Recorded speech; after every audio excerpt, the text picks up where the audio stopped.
하나님은 성경 그대로 다 이루어 주셨습니다. 약속대로, 언약대로 다 이루어 주셨고, 앞으로도 이 약속이 주님 오실 때까지 다 이루실 것입니다. 한 번도 시건하지 않고 한 번도 빈소리하지 않으셨습니다. 앞으로도 이루어질 것인데, 우리들의 삶 가운데의 하나님의 약속은 이루어지고 있습니다. 신실하게 이루어지고 있습니다. 우리를 통해서 그 일들을 행하시기 원하십니다. 예수님은 보혜사 성령님을 보내주시고 약속하시면서 권능을 받으라, 기다려라 말씀하시면서, 그 말씀하신 이유가 12 사도의 사명은 자신의 힘이 아니라 하나님의 권능, 위로부터 내려오는 그 권능으로 일하는 것이다 라는 것을 깨닫게 하기 위해서입니다. 인간은 도구입니다. 성령님의 주도적인 사역이 있는 거예요. 이 사역만이 열매를 맺혀질 수 있습니다. 그러면 성령님이 내려오시는 것은 어떻게 표현할 수 있느냐? 성령님이 인간과 연합하여 하나님의 의를 이루신다 라고 말할 수 있습니다. 성령님이 인간과 연합하여 하나님의 의를 이루신다. 그럼 성령님이 오시는 과정은 예수님이 부활 승천하시고 나서 12번째 사도 마띠아를 기도하고 제비를 뽑았습니다. 그리고 120명의 제자들, 120명의 문도들은 오로지 기도에 힘씁니다. 힘쓰다, 충성하다라고 말씀드렸습니다. 한 일에만 전심전력해서 집중하는 것입니다. 그랬을 때 성령이 마가의 다락방에 임하게 됩니다. 예수님 부활하시고 승천하시기 전에 40일 동안 제자들에게 보여주시고, 열흘이 지나서 오순절에 이런 역사가 일어났습니다. 그럼 마가의 다락방의 역사는, 또 부활 승천의 현장은 공개적인 사건입니다. 다시 이대로 오실 것이다라는 공개적인 사건 뿐만 아니라 개인적인 사건입니다. 어떤 개인적인 사건이냐면 각자에게 부어주신 거예요. 공동체도 부어주시지만 각 사람마다 부어주시는 거예요. 각 사람마다 주님을 만나고 성령을 체험하는 것입니다. 1절 말씀 함께 같이 읽어보도록 하겠습니다. 오순절 날이 이미 이르매 그들이 다 같이 한 곳에 모였더니. 이스라엘의 3대 절기 중에 오순절이 있습니다. 오순절은 뜻이 50번째 된 날, 그러니까 6월절 후 첫 안식일이 지난 다음 주일부터 50일 지난 그 때가 바로 오순절인데, 이날은요 6월절을 지키려고 왔던 사람이 오순절을 지키는 거예요.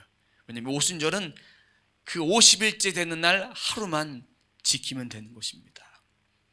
9절부터 11절까지 이 디아스포라가 예루살렘에 모였습니다. 해발 800m, 900m 높은 고지대로 모여왔어요. 어린아이들, 노인들, 젊은이들, 모든 사람들이 모여왔지만, 이 모였던 디아스포라가 열거해 보니까 15민족이 되더라고요. 그만큼 많은 각처에서 모여들었다. 흩어져 있는 유대인들이 모여든 것입니다. 평소처럼 제자들은 마가의 다락방에 모였습니다. 지난주도 말씀드렸지만 마가의 다락방에 모여서 정기적인 모임을 가졌습니다. 성령이 오시기 전까지는 매일매일 그곳에서 하나님을 부르며 기도하며 주 예수 그리스도를 통해서 오실 그분을 사모하는 마음으로 기도했습니다. 이렇게 기도하다 보면 회개도 되고 지난날의 잘못도 고백하게 되고, 그러면서 통회하고 자복하는 그런 시간도 갖게 됩니다. 2절 말씀에 보면 이 성령님이 이제 힘쓰고 기도할 때에 내려오시는데 강하고 급한 바람처럼 내려옵니다. 2절 말씀 함께 보도록 하겠습니다. 호련히 하늘로부터 급하고 강한 바람 같은 소리가 있어 그들이 앉은 온 집에 가득하며. 호련히 갑자기 내려온 거예요. 몇 날 며칠이 되어 올 것이다 라고 말씀하셨지만 이것은 누가가 목격하고 쓴 거기 때문에 정확히 오순절이라고 얘기했겠죠. 정확하게 주님은 그런 계획을 가지고 오셨지만 제자들은 언제 올지 알 수가 없는 상황이었다고 볼 수 있을 것입니다. 강하고 급한 바람 같은 소리예요. 바람 같은 소리. 바람 같은 소리. 바람이 아닙니다. 어떤 바람일까? 눈에 보이지 않는 바람입니다. 허리케인, 태풍 보이지 않습니다. 선풍기 보이지만, 선풍기는 전자제품이라 트니까 보이지만 소리는 보이지 않습니다. 들립니다. 바람 같은 소리도 들려진 소리예요. 동풍이 부는 것처럼 뜨거운 바람. 하지만 제자들은 기도를 멈추지 않았습니다. 계속해서 기도했습니다. 보이지 않는 영적 존재가 있는 거예요. 우리가 예배를 드릴 때 영적 존재가 함께한다 느끼는 것은 보여서 느끼는 것이 아닙니다. 주님의 존재가 이곳에 있으면, 예배하는 현장 가운데 있으면, 우리의 기도 가운데 있으면, 말씀을 전할 때에 그것이 임재하시면 살아있는 존재요, 실존하시는 존재입니다. 그저 있는 거예요. 있는 거예요. 근데 가득했어요. 그 집에, 그곳에, 이 공개적으로 그곳에 가득해서 충만함이 내려왔습니다. 바람 같은 소리를 어떤 학자들은 권능이라고 말합니다. 권능. 바람 같은 소리, 권능. 3절 이어서 보도록 하겠습니다. 마치 불의 혀처럼 갈라지는 것들이 그들에게 보여 각 사람 위에 하나씩 임하여 있더니. 불의 혀. 불은 뭡니까? 성령이에요. 혀는 뭡니까? 혀. 방언입니다. 헬라어로 글로사이라고 합니다. 방언, 언어, 말. 그럼 방언은 무엇이냐? 사도행전의 방언은 외국어 방언입니다. 이스라엘 민족 외에 다른 민족의 언어를 방언이라고 합니다. 모국어 아닌 다른 언어가 방언인 거예요. 근데 불의 혀처럼 이 언어가 갈라졌다고 되어 있습니다. 갈라졌다. 갈라졌다는 나누다, 조각조각 쪼개다. 그러면 불의 혀가 갈라지다라는 얘기는 각 사람 위에 성령님께서 쪼개서 임해 주시는 거예요. 혀를 다스려 주셔서, 이 언어를 통해서 하나님께서 하실 말씀을 성령님을 통해서 이야기하시는 거예요. 혀를 통해서 어떤 말 하실까? 외국어를 말씀하실까? 왜 외국어를 말씀하셨을까? 복음 전파하는데 15개의 민족이 와서 15개의 언어로 들려지도록 언어를 통해서 복음 증거를 통해서 방언을 말하게 하시는 거예요. 근데 각 사람 위에 말하는 거예요. 각 사람 위에. 이 방언이요, 우리가 말한 것처럼 이렇게 뜨겁게 그들은 임할 때까지 기도했지만 이들은 한 사람 한 사람 방언을 말하는 거예요. 외국어를 말하는 거예요. 외국어를 말하는데 그들이 배워서 이미 공부해서 그걸 알았던 그런 단어가 아닙니다. 하나님의 주도적인 사역으로 그것을 그들의 입술을 통해서 말하는 거예요. 그러니까 성령 강림은 소리와도 연관되어 있지만 인간의 귀 또한 보이지 않는 현실, 눈에 보이지 않는 것이 현실로 나타나는 거예요. 어떻게? 입을 통해서, 혀를 통해서 나타나는 거예요. 다른 언어들로 나타난 증거가 보여졌습니다. 부정할 수 없는 현실이에요. 부정할 수 없는 현실. 4절 말씀 보겠습니다. 그들이 다 성령의 충만함을 받고 성령이 말하게 하심을 따라 다른 언어들로 말하기를 시작하니라. 3절에 말하고 있는 혀, 4절에 말하고 있는 다른 언어, 헬라어 원어는 같은 원어를 씁니다. 방언, 외국어, 언어, 이런 언어를 쓰고 있습니다. 근데 여기서 중요한 것은요, 다른 언어를 말했는데 다른 언어를 말하기 전에 성령의 충만함을 받았어요. 충만함. 충만함은 순간적이지만 일회적인 사건이에요. 한 번 임한 거예요. 짤막한 폭발을 냈다. 다이너마이트처럼 한 번에 폭발하는 그런 현상과 같은 거예요.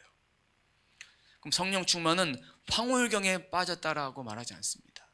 왜요?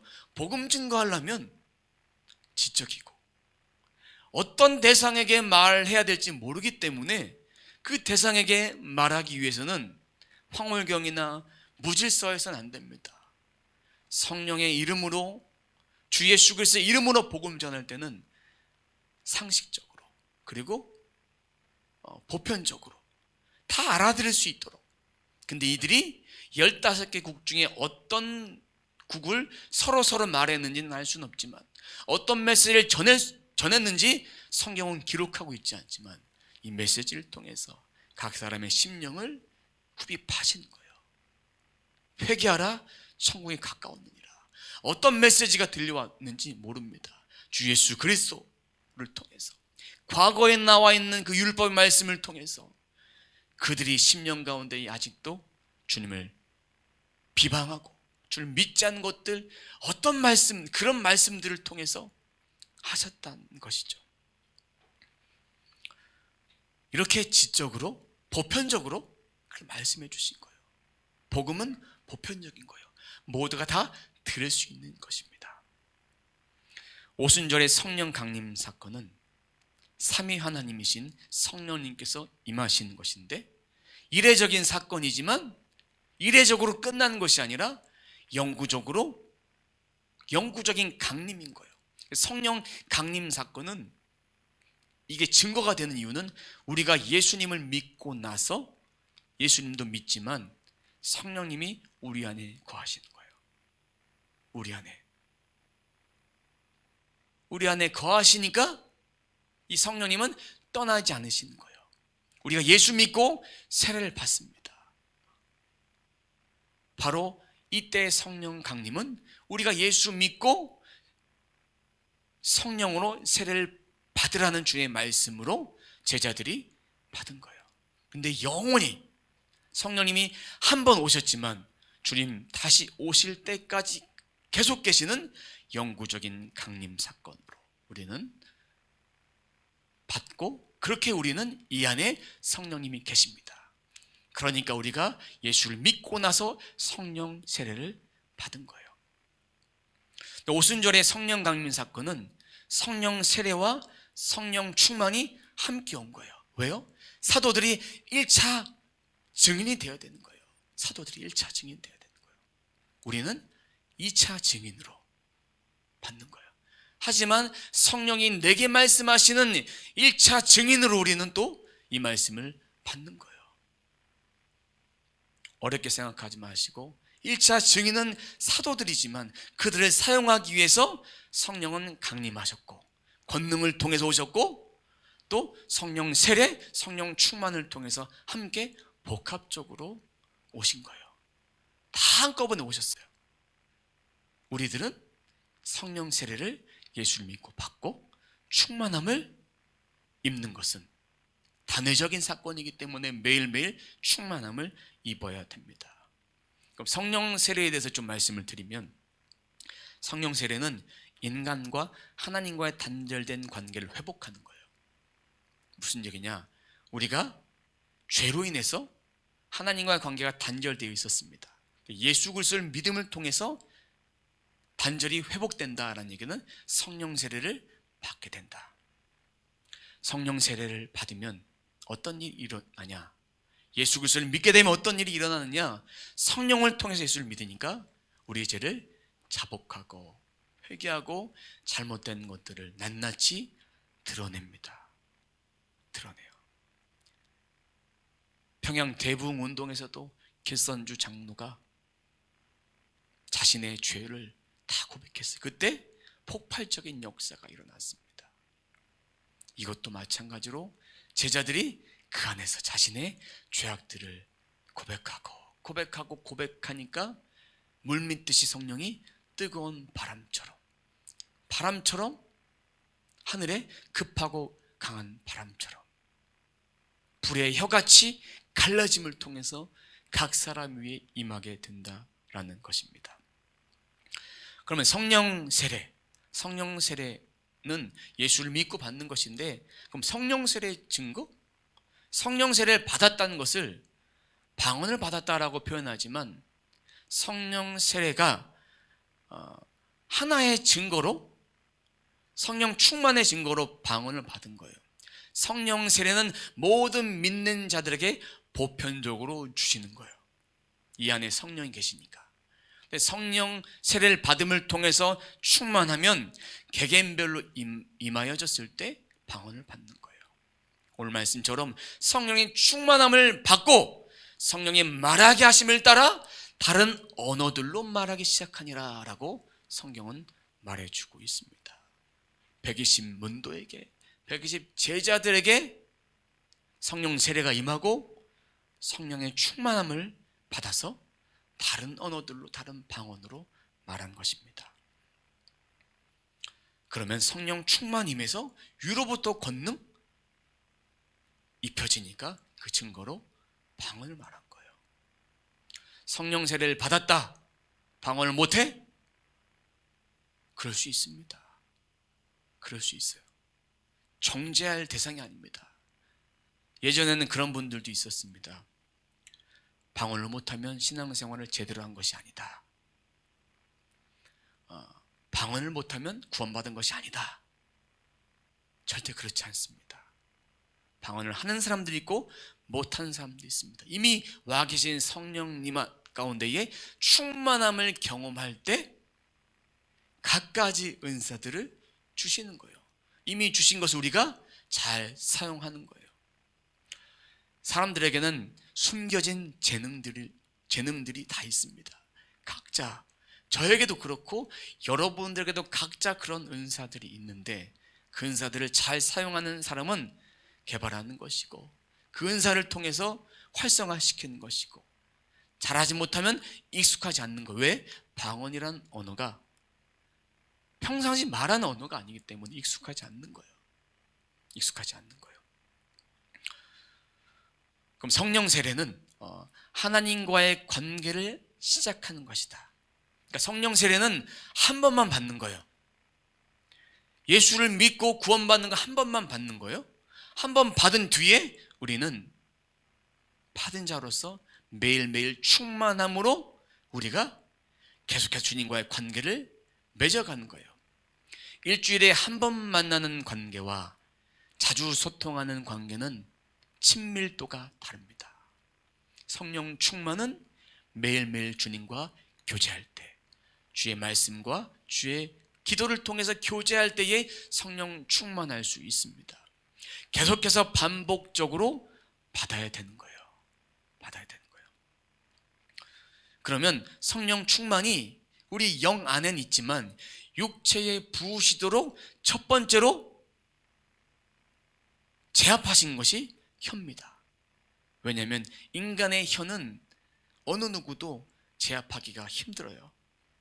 성령님이 강타하셔서 불의 혀같이 갈라짐이 아니면 제압할 수가 없습니다. 인간의 입에서는 온갖 악한 말도 나가고 독한 말도 나가고 축복한 말도 나가고 저주한 말도 나가고 다른 말도 다 나갈 수 있습니다. 인간이 제어할 수 없습니다. 왜? 이 혼에 내 옛 생각이 사로잡혀 있으면 사람들에게 말할 때 어떤 말을 할지 상상할 수가 없습니다. 그런 말이 나가 보십시오. 그 말이 가슴에 박히는 거예요. 이렇게 박히는 거예요. 갑자기 드는 그 가사 중에 총 맞은 것처럼 가장 비유가 적절하지 않을까 싶습니다. 10년 가운데에 내 마음 가운데 총이 맞아 보세요. 철철철철 피가 흐릅니다. 이거 싸매 주실 분은 예수님밖에 없는 거예요. 이 싸매 주실 분. 절제가 안 되는 게 혀입니다. 그리고 인간의 머리에 온갖 악한 생각들을 합니다. 나는 선한 생각, 법 없이도 살겠다. 그런 사람 치고 악한 생각 안 하는 사람 없습니다. 우리는 다 악한 존재를 가지고 태어났습니다. 이 혀를 다스려서 복음을 증거해야 되니까 첫 번째로 혀를 다스리는 거예요. 이것으로 시작해서 기도의 은사인 기도 방언, 개인 기도의 방언도 주신 거예요. 혀에 임하면 방언, 축사, 여러 가지 은사들이 임하죠. 손에 임하면 치유의 은사, 또 위로의 은사, 섬김의 은사, 오른손이 모르게 이렇게 할 수 있는 일, 그런 일들을 행하게 됩니다. 생각이 임하면 예언, 환상, 꿈, 또 영분별, 또 지식의 말씀, 지혜의 말씀, 이 성령 세례를 통해서 받아야 될 은사들이 여러 가지 있습니다. 이런 충만한 은사가 있는데 이 방언은 이런 은사가 활성화되는데 큰 도움이 되는 거예요. 모든 은사의 시작이 방언이라고 말할 수는 없어요. 하지만 방언은 지대한 도움이 되는 거예요. 그렇기 때문에 이것이 활성화되는 데 도움이 되는 거예요. 성령님이 우리 전인격이 임하면 이렇게 충만하게 복음 증거로서 다 사용할 수 있도록 우리를 도와주십니다. 능치 못할 일이 없습니다. 그렇다고 방언이 중지됐냐? 외국어 방언이니까 중지됐냐? 한 번도 배워보지 못한 사역 방언이니까 중지됐냐? 중지되지 않았습니다. 오늘날에도 이것이 복음 증거로 사역 현장 가운데에 쓰여지고 있습니다. 최고의 은사, 예수님 이거 주셨어요. 다 받았어요. 그러니까 우리는 모든 은사를 다 믿음으로 선포하면 다 쓸 수 있습니다. 꺼내서 쓰시면 돼요. 이 논리가 이해가 되지 않는 분들이 있을 거예요. 선포하고 믿음으로 하면 주님은 행하십니다.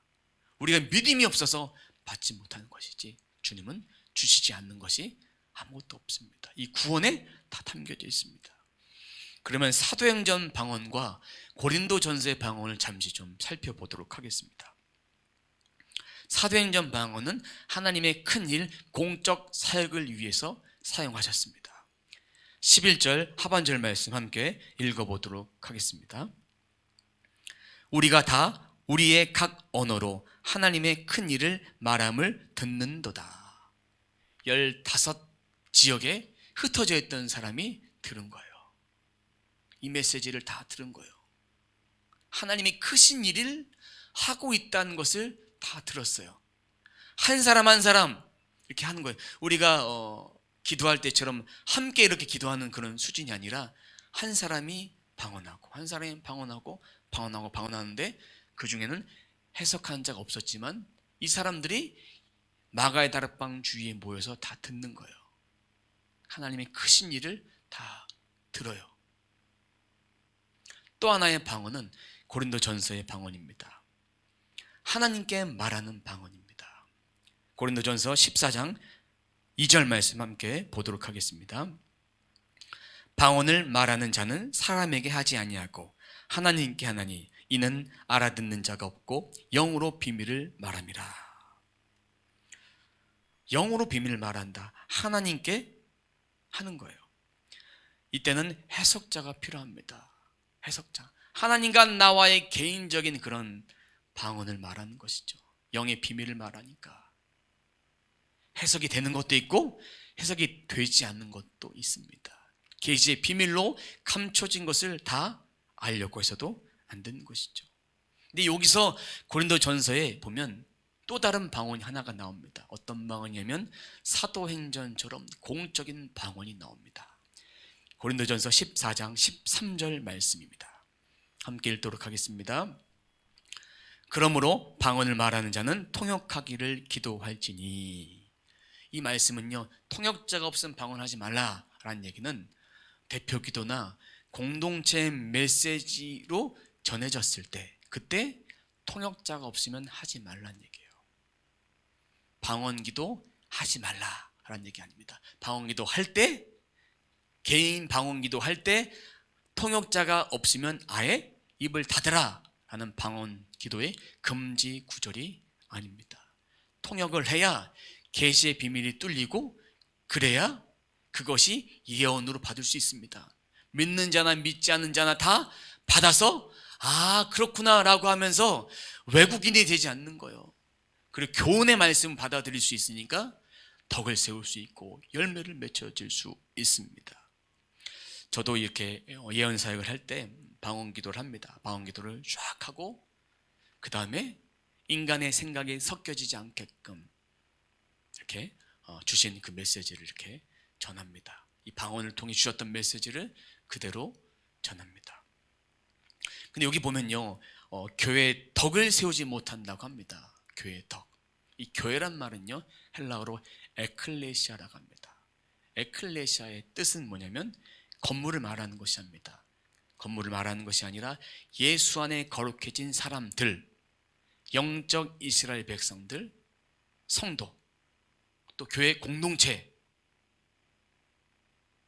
각 사람 모여 있는 거, 그리고 각자, 이런 사람들, 고린도 교회 지역에 있는 각 사람들, 그것을 교회라고 말하는 것이죠. 각 사람들에게 덕을 세우지 못합니다. 뜻을 알아들을 수 없으니까 덕을 세우지 못합니다. 그러니까 우리가 해야 될 것은 개인기도 방언은 끝이지 않는 거예요. 만약에 공동체 가운데에 방언 기도를 하지 못하는 사람이 있으면 절제해야 돼요. 그죠? 절제해야 돼요. 근데 방언 기도를 다 합니다. 그러면 충분히 해도 돼요. 저도 이렇게 예배를 인도하다가 이제 보통 금요일 날은 주로 방언 기도하고 주일 날도 많이 하는데 회중 가운데에 방언 기도를 못하는 사람이 있으면 저도 컨트롤을 합니다. 성령 인도하심을 따라서 덕이 돼야 되니까. 또 방언 기도를 들은 사람이 어떤 분들은 좀 무섭기도 하고 좀 거부 반응이 든다라고 말하는 분들도 있습니다. 그래서 예배를 드릴 때 불특정 다수 누가 올지 모르기 때문에 그렇게 하는 거예요. 앉아있는 여러분들은 그냥 조용하게 소리를 컨트롤하시면서 하시면 돼요. 근데 저는 마이크를 잡고 기도를 하니까 또 막 방언 기도를 하고 싶으면 저는 마이크를 내려놓고 기도하면 돼요. 컨트롤하면서 이렇게 지혜가 필요합니다. 성령의 은사는 교회의 몸을 세우기 위해서, 그리스도의 몸을 세우기 위해서 주신 거예요. 일시적인 것이 아니라 지속적으로. 성령님이 일시적으로 한 번 임하셨지만 그 임하신 것은 지속적인 영국 강림이다라는 것을 알아야 됩니다. 이것이 완성되어서 초대교회 뿐만 아니라 우리들 가운데도 이렇게 복음이 확장되도록 성령의 충만함을 우리는 받는 거예요. 받는 거. 받아라 해서 주세요 이것이 아니라 받는 거예요. 주님과의 이런 관계를 계속해서 맺어가면서 매일매일 충만해지는 거예요. 오순절 마가의 다락방에 임했던 그 방언 소리가 들려서 근처에 사람들이 모였다고 말씀드렸습니다. 근데 이 말씀을, 이 방언 소리를 듣는 사람들 어땠을까요? 어땠을까? 보면 7절 말씀 한번 보도록 하겠습니다. 7절. 다 놀라 신기하게 여겨 이르되 보라 이 말하는 사람들이 다 갈릴리 사람이 아니냐? 우리가 우리 각 사람이 난 곳으로 방언을 듣게 된 것이 어찌미냐? 다 갈릴리 사람들이 이 방언을 한 건데, 방언을 했는데 듣기는 그런 말로 들린 거예요. 이 과정은 성경이 말하고 있지 않지만 성령의 역사하심이고 초자연적인 역사입니다. 근데 이들의 상태가 다 놀라 신기하게, 여기에 이들의 상태가 보여집니다. 놀라다라는 얘기는 정신을 잃어버리는 거예요. 이스라엘 백성들이 출애굽했을 때, 그리고 요단강을 건넜을 때, 홍해를 건넜을 때 간담이 녹았듯이 정신이 잃어져서 멘탈이 막 붕괴돼서 도저히 이해가 될 수 없는데, 왜 갈릴리 사람들은 갈릴리 지역을 떠나보지 못한 사람인데, 배움도 약한 사람인데 어떻게 할 수 있을까? 라면서 이들 가운데 충격이 막 있는 거예요. 영어를 못하는 사람인데 영어를 유창하게 해요. 나보다 공부를 못했던 사람인데 외국인과 막 대화를 하고 있어요. 이렇게 문화적 충격을 받는 거예요. 하나님의 영광이 드러날 때, 그때 쓰는 단어가 놀라다라는 그런 단어입니다. 헬라어로 엑시스템이라고 합니다. 그리고 여기 신기하게라는 단어는 우리 한글에서 쓰는 오 신기하네 이런 뜻이 아니라 이상하게 여기다 납득할 수가 없다. 현재 상황이 이해가 안 되는 거예요. 현재 상황이. 영으로는 들리는 것이 들리니까 말씀을 받지만 입이 벌려진 그런 상태입니다. 벌려진 상태로. 무서운 상태. 공포에 사로잡힌 상태. 이 상태가 시제를 보니까 미완료 시제입니다. 계속해서 이 상태의 멘탈 붕괴로 계속 있는 거예요. 하나님을 경외하며 그 말씀을 받는 거예요. 근데 또 하나의 사람들은 13절에 보면 이렇게 반응합니다. 함께 읽어봅니다. 또 어떤 이들은 조롱하여 이르되 그들이 새 술에 취하였도다 하더라. 아까 갈릴리 사람들이 아니냐라고 했죠. 가방끈이 짧은 사람들이에요. 배움이 없는 사람들이에요. 태어나서 갈릴리를 떠나본 사람이 없어요. 그런 사람들 입에서 방언이 나오니까 술에 취했다. 하나님을 조롱하는 거예요. 비하하는 거예요. 믿지 않는 거예요. 왜? 이 사람의 생각에 사로잡혀 있는 거예요. 사람의 생각에. 하나님의 역사에 대한 두려움도 있지만 한편으로는 조롱해서 술에 취했다. 이 상태. 영적으로 분별하지 못한 상태입니다. 엘리 제사장 어땠습니까? 한나가 기도했을 때 술에 취했다. 술이 끊어라. 근데 한나는 입을 조용조용하게 이렇게 얘기를 했을 뿐인데도 술에 취했다. 한나가 저는 술에 취한 것이 아닙니다. 제 사정을 하나님께 아뢰고 있었습니다. 그랬더니 네 기도가 응답되기를 원한다라고 그렇게 엘리가 얘기하죠. 영적으로 막혀있는 상태입니다. 영적으로 뚫린 자와 영적으로 막혀있는 자. 두 가지 현상들이 벌어집니다. 복음을 증거했을 때, 방언으로 복음을 증거됐을 때, 각 나라 언어로 들었을 때 이 반응이 두 가지가 나타나는 것입니다. 우리는 두 가지 반응 중에 첫 번째, 놀랍고 두려워해야 합니다. 하지만 이것으로 끝나선 안 되죠. 성령이 역사하심이 있으면 아멘으로 화답하면 됩니다. 그리고 나서 성령님을 통해서 찔림을 팍팍 주신다 그러면 제가 잘못했습니다라고 회개하고 주 앞에 엎드리는 거예요. 이런 걸 통해서 아직도 회개하지 못한 죄악된 습성이 깨닫게 하신다면 회개하는 거예요. 이것이 바로 성령을 통해서 변화된 사람들의 특징입니다. 성령 충만한 사람은 겸손합니다. 자신이 아직도 겸손하지 못하다.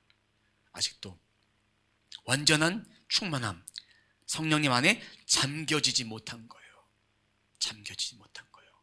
옛사람이 죽고 새 사람이 돼서 성령 세례를 받으니까 충만하게 젖어 있는데 성령 충만함으로 우리들에게 성령의 인도하심을 따라서 항상 계속해서 말씀해 주시니까 우리는 내 의지가 없어지는 거예요. 무능함이 아닙니다. 주도권을 성령님께 맡기는 거예요. 우리는 예수를 믿고 물로 세례, 성령으로 세례를 다 받았습니다. 성령 세례는 성령 충만을 하게 하는 첫 단추입니다. 단추. 그럼 성령 충만을 지속하기 위해서는 단 한 가지 방법밖에 없습니다. 말씀과 기도. 왜요? 성령님이 또 다른 보혜사지만 예수 그리스도의 영이니까. 예수 그리스도는 말씀이시니까 그 말씀을 우리의 심령에 먹어야 됩니다. 먹어야 돼요. 제가 자주 쓰는 말이지만 우리는 육신이 배가 고프면 어떻게 해서든 찾아 먹습니다. 근데 영이 배가 고프면 먹어야 되는데 먹지 않아요. 하루에 밥을 두 끼든 세 끼든 먹는데 양식은 하루에 한 끼, 아니 일주일에 한 끼만 먹어도 배불리 먹은 것처럼 매일 먹으셔야 돼요. 매일 하루에 3끼, 2끼, 적어도 한 끼 먹어야 돼요. 영은 금식하면 안 돼요. 육신은 금식할 수 있지만 영은 금식해서는 안 됩니다. 매일 만나는 사람과 일주일에 한 번 만나는 사람의 친밀도가 다릅니다. 충만함은 매일매일 만나야 해결되는데, 정시데이트, 무시데이트, 시간이 있든지 없든지, 시간이 많든지 적든지 기도와 말씀은 하는 거예요. 시간이 없으니까 하는 거예요. 시간이 있으니까 하는 거예요. 세상에 시간이 많은 사람 어디 있겠습니까? 시간이 없어도 하는 겁니다. 바빠서 하는 것입니다.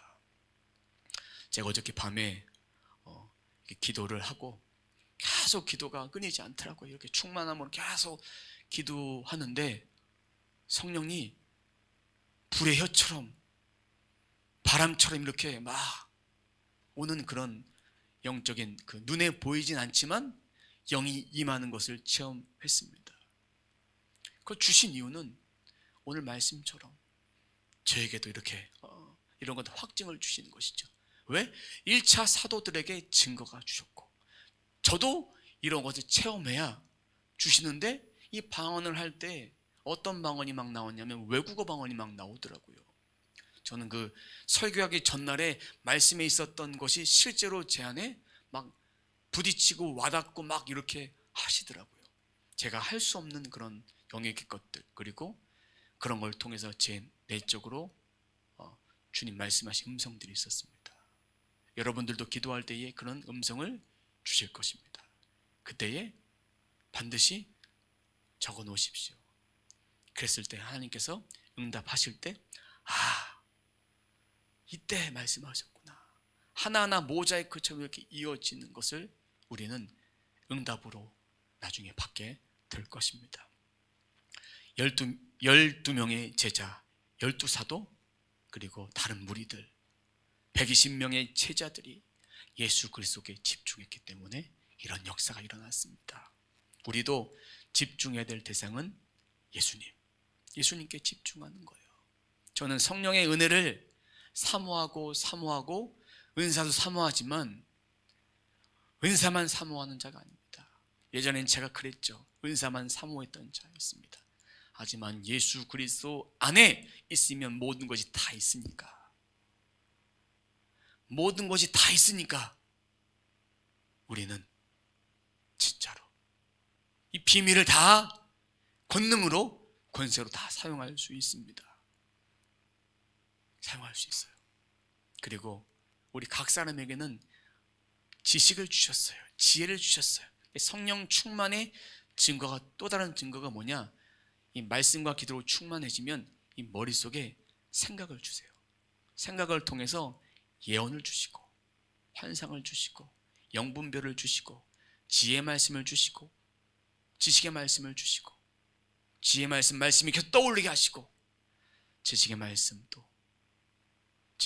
또 예언의 은사와 이어지는 것인데 함께 해서 작동되게 하시고, 또 어려운 말씀들을 읽었을 때 이해된 것도 하나님께서 또 성령의 은사를 통해서 열려지게 하십니다. 그런데 이렇게 성령이 충만하면 이 생각을 통해 주시는 것이 내 생각인지 하나님의 생각인지 필터링이 됩니다. 필터링이 돼요. 그전에도 말씀드렸죠. 이 생각이 올 때 이 문제에 대해서 곰곰이 생각할 때는 하나의 음성이 아니라고 갑자기 탁 주실 때 있어요. 터트려 주실 때가 있습니다. 그때가 하나님의 음성이다. 딱 그때를 딱 붙잡고 이것이 응답으로 갈 수 있도록 우리가 해야 될 영역들 계속 말씀드렸어요. 그 말씀을 다시 메모한 걸 보시면서 그 응답이 되어질 수 있도록 여러분 가운데 잘 받으셔야 됩니다. 소화시키셔야 됩니다. 성령 충만에 놀라지 마십시오. 성령 충만의 역사를 의심하지 마십시오. 조롱하지 마십시오. 사람의 출신 중요하지 않습니다. 나보다 못 배웠던 자 상관없습니다. 하나님이 사용하신 도구, 우리는 도구입니다. 그리고 성령님의 주도적인 사역입니다. 연합해서 하나님의 의를 이루기 위한 사역이라는 것을 우리는 깨달아야 됩니다. 이제 우리 심령 속에 인간적인 생각 다 내려놓고 오직 예수, 오직 말씀, 오직 성령으로 충만해서 성령 충만을 지속하는 저와 여러분의 삶이 되시길 주님의 이름으로 축원합니다.